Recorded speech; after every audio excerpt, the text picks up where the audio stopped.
lalu saya mempersilakan Untung.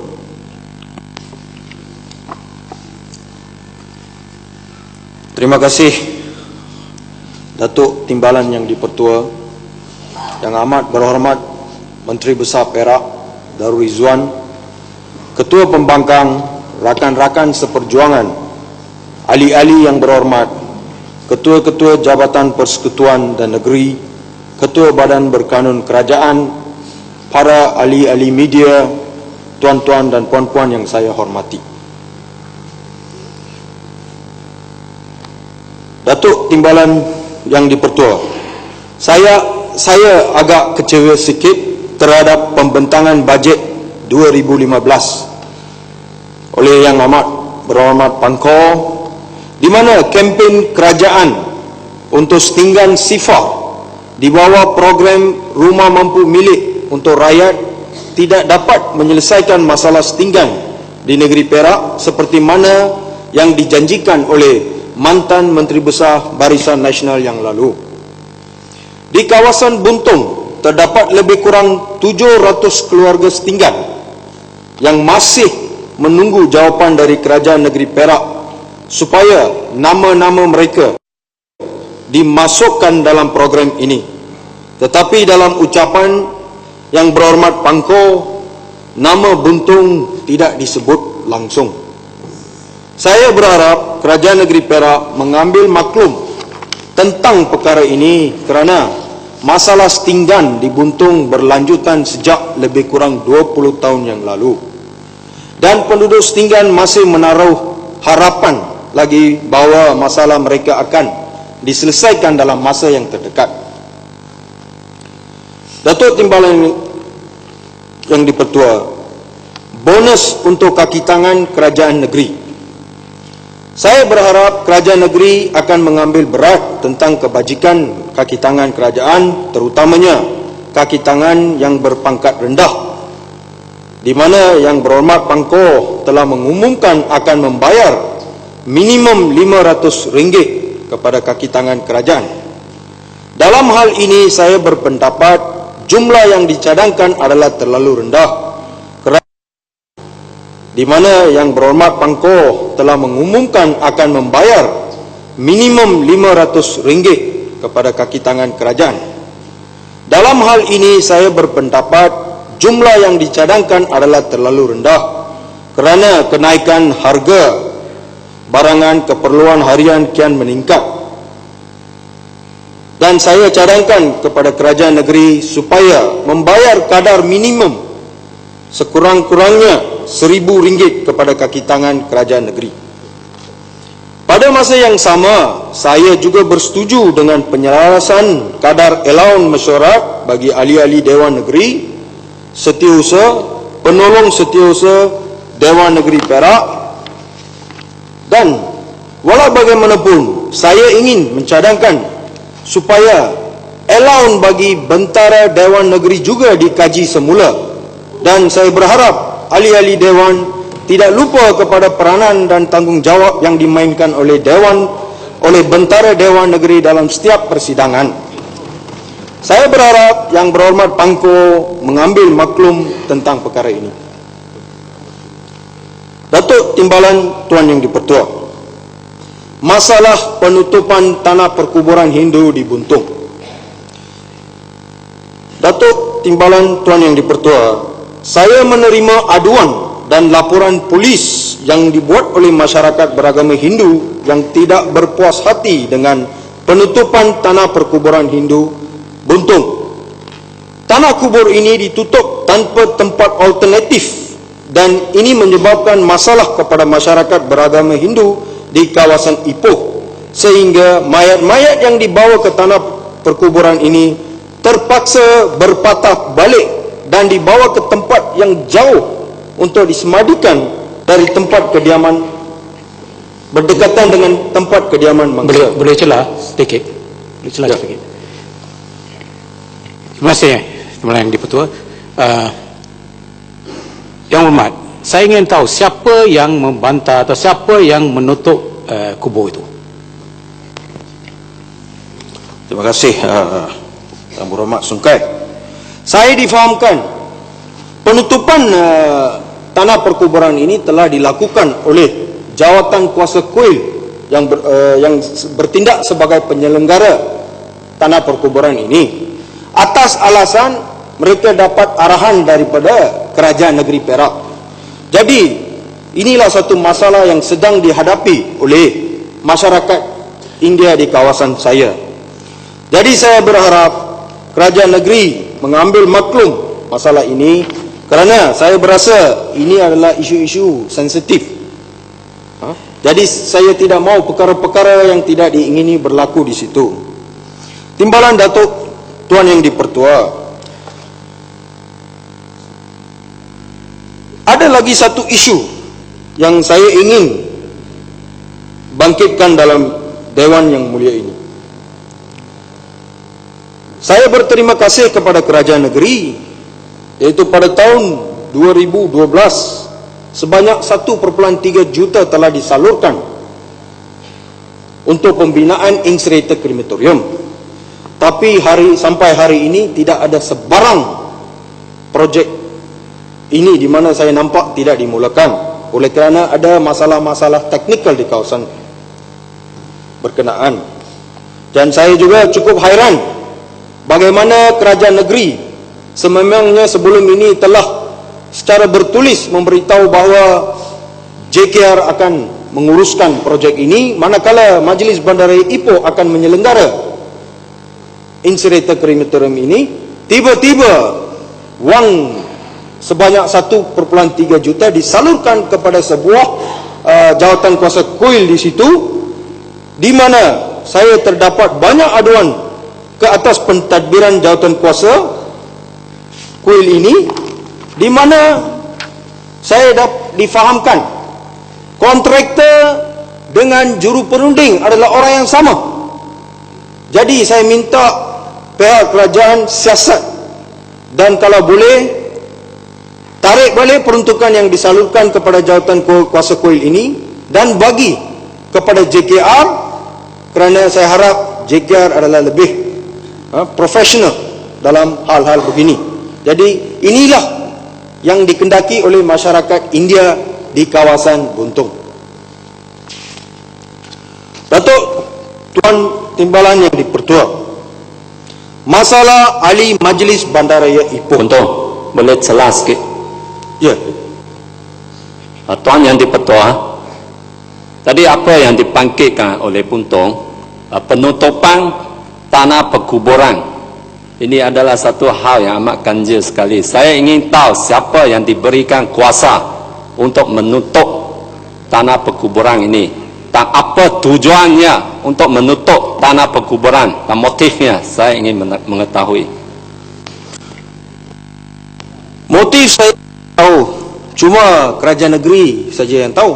Sebab jawatan kuasa kuil menuding jari kepada kerajaan negeri pula mendiamkan diri dalam hal ini. Jadi rakyat di kawasan saya yang mengalami kesusahan. Jadi terima kasih YB Terenuk.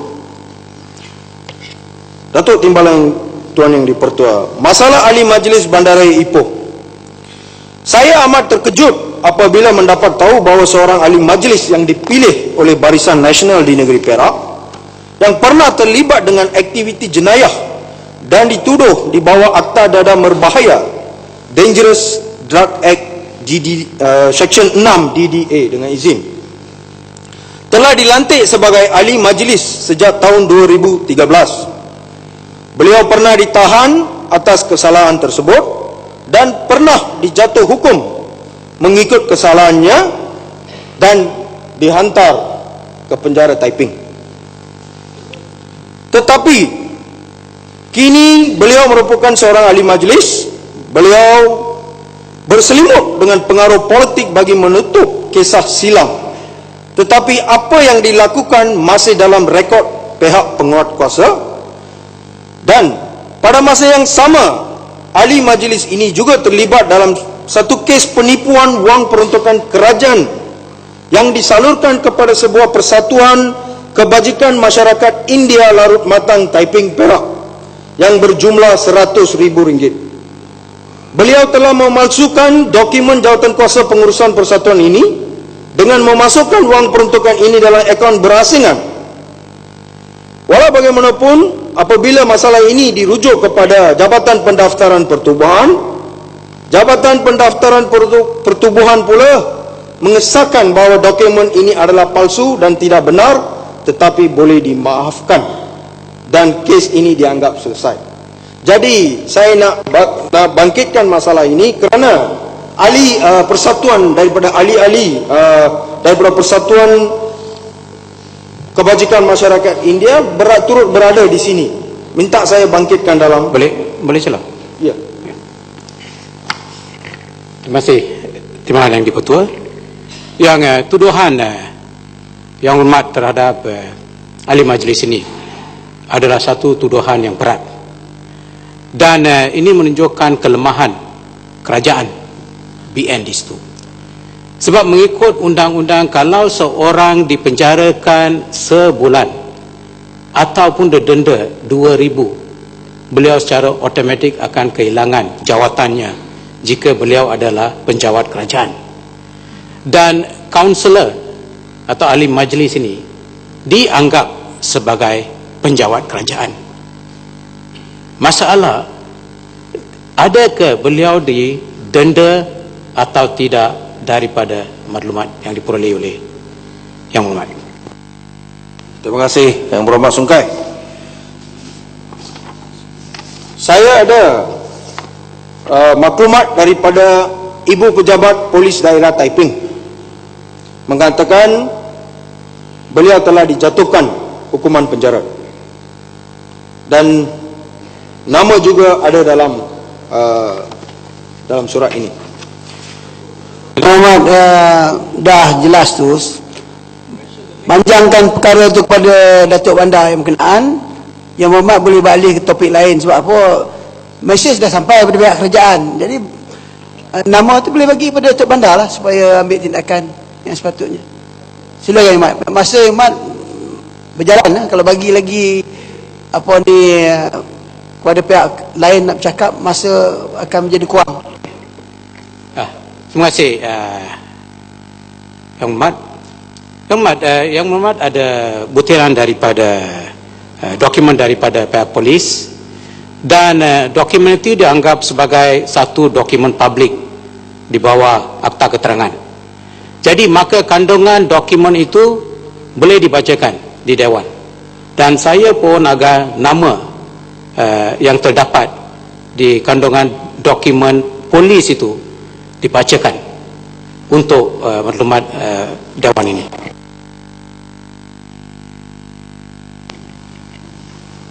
Terima kasih Sungkai. Saya ingat saya tak perlu sebut nama lah.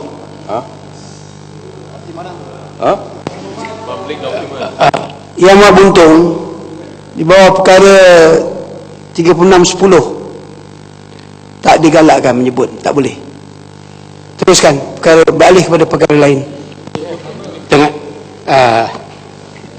minta maaf Timbalan Yang di-Pertua, perkara ini telah pun berlaku di Parlimen dalam kes DP Vijayendran, di mana Tuan Speaker telah membenarkan Yang Hormat Mendiang Karpal Singh untuk menyebut nama. Jadi kalau ada dalam dokumen polis, tidak salah. Dan kalau sebut nama beliau, dan jika Buntung disaman di mahkamah, saya memberi aku janji saya akan membela kamu. Terima kasih Yang Berhormat Sungkai. Kalau macam itu saya nak dedahkan lah. Yang Berhormat gunakan pandangan sendiri. Jangan, hari ini Yang Berhormat Sungkai bukan lawyer, dia sama tarak Yang Berhormat. Sila teruskan. Timbalan Tuan Yang di-Pertua. Jadi apakah kerajaan negeri akan memberi jika ada penyertaan orang-orang yang telah dituduh di mahkamah hari ini dibawa masuk oleh Kerajaan Barisan Nasional? Jadi apakah kerajaan negeri akan memberi peluang kepada banduan-banduan yang telah menjalani hukuman di muka pengadilan untuk menyertai pentadbiran kerajaan negeri Perak seperti mana dalam kes ini. Saya masih percaya kepada ujar-ujar yang bernama Pangko semasa persidangan lepas yang mengatakan bahawa beliau tidak akan berkompromi dengan mana-mana penjenayah yang mendatangkan kesusahan kepada orang awam dan juga kerajaan. Jadi dalam kes ini, apakah pendapat yang bernama Pangko, dan saya berharap mendapat jawapan pada ucapan penggulungan nanti. Datuk Timbalan yang dipertua, masalah pasar di kawasan Buntung. Saya mendapat banyak aduan dari orang awam dan juga peniaga-peniaga di pasar awam Buntung tentang keadaan kemudahan awam yang sangat kurang memuaskan. Masalah ini bukannya baru tetapi sering diperbincangkan kerana pasar awam Buntung merupakan antara pasar awam yang paling ramai dikunjungi di Bandaraya Ipoh. Pasar ini kelihatan uzur dan perlu dibaik pulih dengan segera, memandangkan kemudahan asas yang ada di pasar Buntung adalah kurang memuaskan. Keadaan persekitaran yang kotor menyebabkan pencemaran berlaku di pasar ini, dan saya mendapat aduan bahawa anjing liar, kucing, tikus berkeliaran di kawasan pasar ini. Longkang dan saluran air tersumbat menyebabkan nyamuk dan ulat membiak di lantai pasar ini. Keadaan ini berlaku disebabkan pasar ini tidak dicuci dalam mengikut jadual yang ditetapkan. Saya juga dimaklumkan bahawa tiada pengawal keselamatan di pasar Buntung dan banyak barangan peniaga dilaporkan hilang dan juga barang lain dicuri, termasuk alat pemadam api dan besi penutup longkang. Saya juga diberitahu bahawa tandas awam akan diperbaiki dengan peruntukan yang sedia ada oleh Majlis Bandaraya Ipoh yang berjumlah lebih kurang 80,000 baru-baru ini. Saya memohon kepada Majlis Bandaraya Ipoh, kerja-kerja membaiki tandas ini dijalankan dengan sempurna. Jangan baiki hari ini, rosak 2 hari kemudian.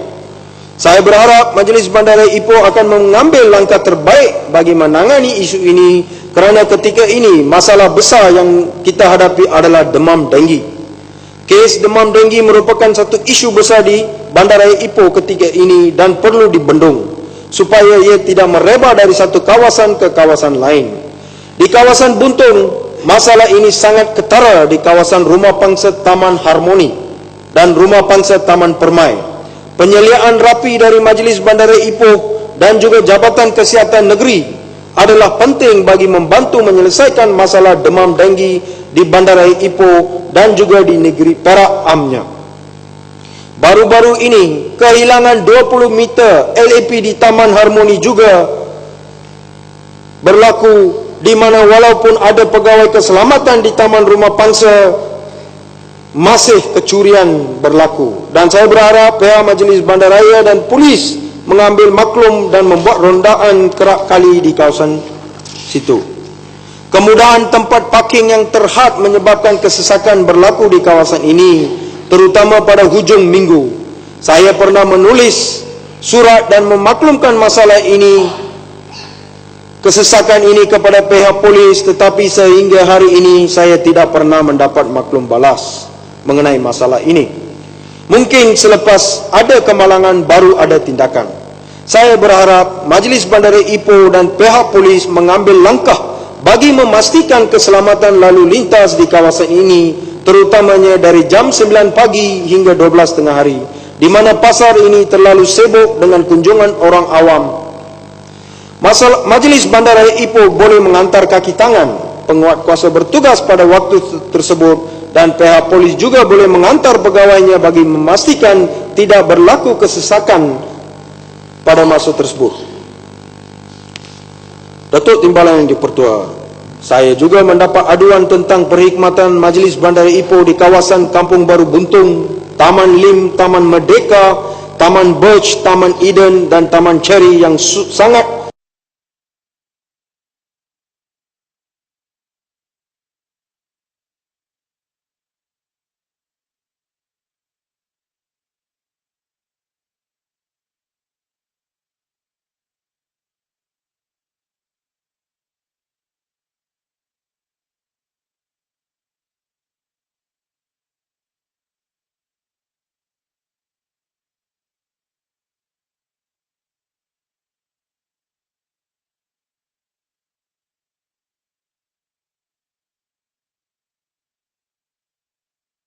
ditumbuhi semak samun dan ia mengundang pembiakan nyamuk dan pencemaran berlaku.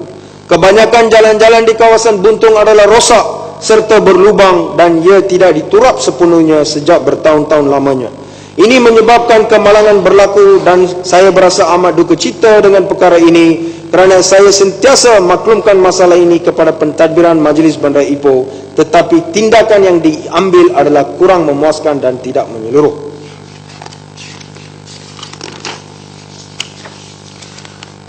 Datuk Timbalan Tuan Yang di-Pertua, akhir sekali bantuan peruntukan kewangan kepada NGO. Baru-baru ini saya dimaklumkan bahawa Penasihat Menteri Besar Perak Datuk Ilenggo telah mengeluarkan kenyataan akhbar bahawa 10 NGO didaftarkan di alamat yang sama dan telah mendapat bantuan peruntukan kewangan dari Kerajaan Negeri Perak. Perbuatan ini adalah satu perbuatan yang tidak bertanggungjawab dari individu atau NGO berkenaan, hanya akan merugikan wang rakyat, dan saya berharap kerajaan negeri memandang serius tentang hal ini dengan mengkaji semula semua permohonan peruntukan kerajaan, khususnya dari NGO MIC. Saya difahamkan bahawa ramai lagi individu dari MIC menjalankan operasi mereka dengan mendaftar sebagai NGO di tempat di alamat kediaman yang sama. Sebagai contoh, di Buntung terdapat seorang MIC mempunyai 5 persatuan di alamat yang sama. Peruntukan yang diberikan oleh kerajaan bagi tujuan menjaga kebajikan rakyat di Buntung disalahgunakan dengan bagi tujuan memasak wadai gergasi dan membawa artis dari India untuk syok sendiri, yang tidak memberi sebarang manfaat kepada rakyat di kawasan Buntung. Ahmad, masa dah habis, Ahmad. Saya dah bagi lebih masa. Tamatkan ucapan. MIC make Indian cry.